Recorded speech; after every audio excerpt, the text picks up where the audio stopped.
ভারতের গুজরাটের আহমেদাবাদে যাত্রীবাহী একটি বিমান বিধ্বস্তের ঘটনা ঘটেছে। দেশটির বিমান সংস্থা এয়ার ইন্ডিয়ার বোয়িং 787 ড্রিমলাইনার সিরিজের ওই বিমানে অন্তত 242 জন যাত্রী ছিলেন।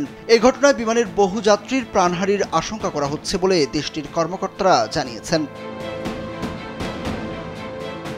দেশটির সংবাদ মাধ্যম এনডিটিভির প্রতিবেদনে বলা হয়েছে, আহমেদাবাদ বিমানবন্দর থেকে 242 আরোহীকে নিয়ে এয়ার ইন্ডিয়ার ওই বিমান যুক্তরাজ্যের রাজধানী লন্ডনের উদ্দেশ্যে যাত্রা শুরু করেছিল।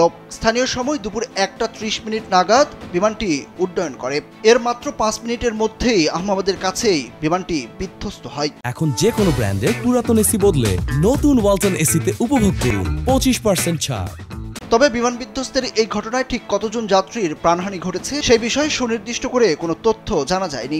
সামাজিক যোগাযোগ মাধ্যম এক্সে দেয়া এক বার্তায় এয়ার ইন্ডিয়ার একজন মুখপাত্র বলেছেন, আহমেদাবাদ থেকে লন্ডনগামী এয়ার ইন্ডিয়ার ফ্লাইট AI-171 দুর্ঘটনার কবলে পড়েছে। এই মুহূর্তে তারা বিস্তারিত তথ্য জানার চেষ্টা করছেন এবং শীঘ্রই এই বিষয়ে পরবর্তী হালনাগাদ তথ্য জানানো হবে।